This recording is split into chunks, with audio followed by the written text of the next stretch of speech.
जय हिंद। तो आइए हम लोग आज साइंस का 30 प्रश्न देखते हैं। प्रश्न संख्या पहला है, नवजात शिशुओं में हड्डियों की संख्या कितना होता है। अगर पूछ दिया जाता कि मनुष्य के शरीर में हड्डियों की संख्या कितना होता है तो इसका आंसर हो जाता 206। लेकिन यहाँ पूछा गया है कि नवजात शिशुओं में हड्डियों की संख्या कितनी होती है। इसका आंसर हो जाएगा ऑप्शन नंबर सी, 300। अब आता है कि मनुष्य के खोपड़ी में कितनी अस्थियां होती है। 30, 34, 32, 8। तो इसका आंसर क्या हो जाएगा। इसका आंसर हो जाएगा आपका ऑप्शन नंबर 1, 8। फिर अगली प्रश्न है, मनुष्य के शरीर में पसलियों के कितनी जोड़े होते हैं। तो देखिए पसलियों की संख्या होती है 24, लेकिन इसका आंसर क्या हो जाएगा। ऑप्शन नंबर 1 में है 12, 10, 11 और 14। तो जोड़ा में पूछा है तो 24 होता है, तो 12 जोड़ा यानी। फिर अगली प्रश्न है 4 नंबर, शरीर के सर्वाधिक प्रबल अस्थि किसकी होती है। सबसे अधिक मजबूत, जांघ की, भुजा की, गर्दन की, जबड़े की। तो इसका आंसर क्या हो जाएगा, जबड़े की। फिर अगली प्रश्न है प्रश्न संख्या 5, मानव शरीर की सबसे छोटी हड्डी कौन सी है। सबसे छोटी हड्डी कौन सी है। तो सबसे छोटी हड्डी स्टेपिस्ट है, जिसको कान के बोलते हैं। सबसे बड़े हड्डी बोलता है तो फीमर, जिसको जांघ के बोलते हैं, फीमर। फिर आगे प्रश्न है, मानव शरीर में सबसे लंबी हड्डी कहाँ का होता है। फिबुला, स्टेपिस्ट, टिबिया या फीमर। तो अभी तुरंत बताए हैं, इसका आंसर क्या होगा, फीमर। सबसे लंबी फीमर। फीमर मतलब जांघ की। निम्न में से कौन मानव के पैर की हड्डी नहीं है। इसमें से कौन है जो मानव की पैर की हड्डी नहीं है। तो देखिए, फीमर जो है पैर की है, टिबिया पैर की है, ये ह्यूमरस क्या होगा, ह्यूमरस आपका पैर की नहीं है, ह्यूमरस जो है हाथ का है, फिबुला भी पैर का है। तो इसका आंसर क्या हो जाएगा, ऑप्शन नंबर बी। फिर अगली प्रश्न है 8 नंबर, मनुष्य के शरीर में पैर की हड्डी किस प्रकार की होती है। खोखली होती है, सारंद्री होती है, कीलक होती है, ठोस होती है। इसका आंसर हो जाएगा खोखली होती है। फिर अगली प्रश्न है 9 नंबर, दांतों तथा हड्डियों में पाए जाने वाला तत्व कौन सा है। Calcium, magnesium, potassium, calcium, phosphorus, sulphur, calcium, phosphorus. इसका आंसर क्या हो जाएगा। तो इसका आंसर हो जाएगा आपका option number B, potassium, calcium. फिर अगली प्रश्न है प्रश्न संख्या 10 है, नहीं इसका बी नहीं होगा, इसका हो जाएगा आपका 9 का हो जाएगा सी, कैल्शियम और फास्फोरस, कैल्शियम और फास्फोरस। फिर अगली प्रश्न है, चलिए अगली प्रश्न है, वृद्धावस्था में मनुष्य की हड्डियां कमज़ोर क्यों हो जाती है। तो वृद्धावस्था में मनुष्य की हड्डियां कमज़ोर हो जाती है, ऑप्शन नंबर 1 है आयोडीन की कमी से, लोहे की कमी से, कैल्शियम की कमी से, कोबाल्ट की कमी से। तो इसका आंसर क्या हो जाएगा, इसका आंसर हो जाएगा आपका कैल्शियम के कमी से। कैल्शियम का परमाणु संख्या 20 होता है और संकेत Ca होता है।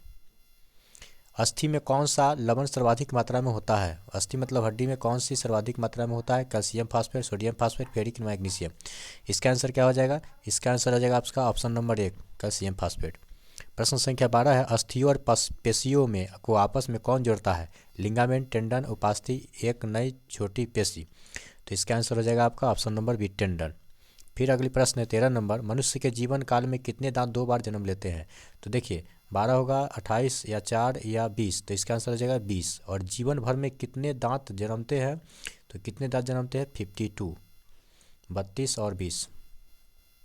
मानव शरीर में पाचन का अधिकांश भाग किस अंग में संपन्न होता है। पैंक्रियास, छोटी आंत, अमाशय, बड़ी आंत। इसका आंसर क्या हो जाएगा, इसका आंसर हो जाएगा आपका ऑप्शन नंबर बी, छोटी आंत में। फिर अगली प्रश्न है, मनुष्य में पाचन की क्रिया कहाँ से प्रारंभ होती है। अमाशय से, पक्वाशय से, अम्लाशय से, मुख से। तो इसका आंसर क्या हो जाएगा, मुख से। फिर अगली प्रश्न है 16 नंबर, मानव के पाचन नली लगभग कितने फीट के होते हैं। 16 फीट, 18 फीट, 32 फीट, 22 फीट। इसका आंसर क्या हो जाएगा। तो इसका आंसर हो जाएगा आपका ऑप्शन नंबर हो जाएगा डी, 32 फीट का होता है।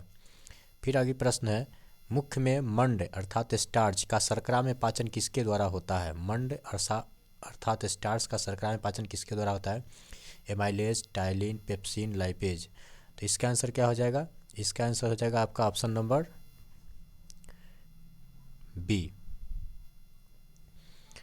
फिर आगे प्रश्न है, पाचन तंत्र का हिस्सा कौन सा नहीं है। पाचन तंत्र का हिस्सा कौन सा नहीं है। तो देखिए यकृत, पित्ताशय, आंत, कॉर्निया। तो देखिए ये सभी है पाचन तंत्र का हिस्सा। ये तीनों जो है पाचन तंत्र का है, लेकिन आँख का है, कॉर्निया जो है आँख का भाग है। इसके लिए आंसर क्या हो जाएगा, इसका आंसर हो जाएगा कॉर्निया। फिर अगली प्रश्न है, दूध प्रोटीन को पचाने वाला एंजाइम कौन सा है? दूध प्रोटीन को पचाने वाला एंजाइम कौन सा है? पेप्सिन, ट्रिप्सिन, एरोप्सिन या रेनिन? तो इसका आंसर क्या हो जाएगा, इसका आंसर हो जाएगा रेनिन। चलिए अगली प्रश्न है, 20 नंबर प्रश्न है, अधिकतम पोषक तत्व रक्त में कहाँ से अवशोषित होता है? अधिकतम पोषक तत्व रक्त में कहाँ से अवशोषित किए जाते हैं? बड़ी आंत से, मुख से, पेट से, छोटी आंत से? तो इसका आंसर क्या हो जाएगा, इसका आंसर हो जाएगा छोटी आंत से, स्मॉल इंटेस्टाइन। बड़ी आंत को लार्ज इंटेस्टाइन बोलते हैं। लार में कौन सा एंजाइम पाया जाता है? Rennin, ptyalin, resin, tannin? तो रेनिन होता है दूध में, टाइलिन होगा इसमें, आंसर क्या हो जाएगा टाइलिन। फिर अगली प्रश्न है, लार किसके पाचन में सहायक होता है? प्रोटीन, स्टार्च, वसा, फाइबर? इसका आंसर क्या हो जाएगा, इसका आंसर हो जाएगा आपका ऑप्शन नंबर बी, स्टार्च।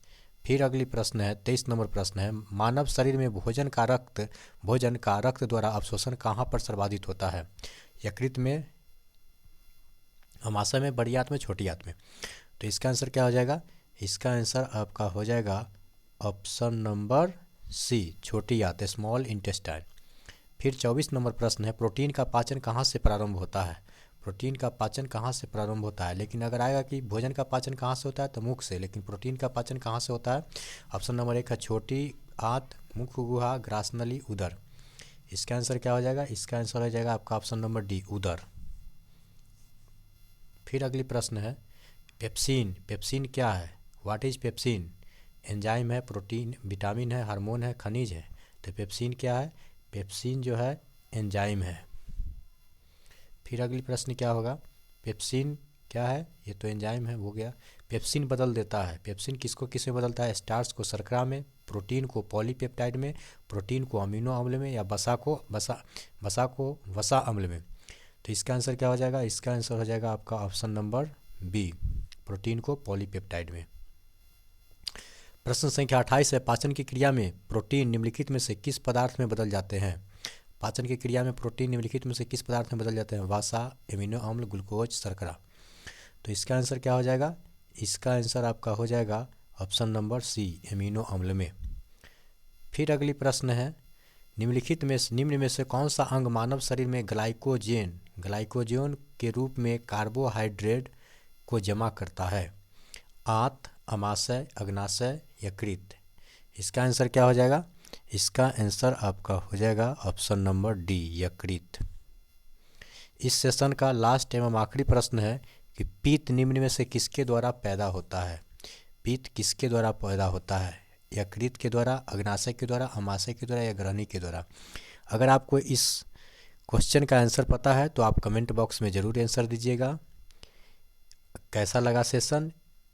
इस सेशन को अच्छा लगा तो अपने मित्रों के पास शेयर कीजिए, लाइक कीजिए, सब्सक्राइब कीजिए। इसी के साथ वीडियो को अंत करते हैं। जय हिंद।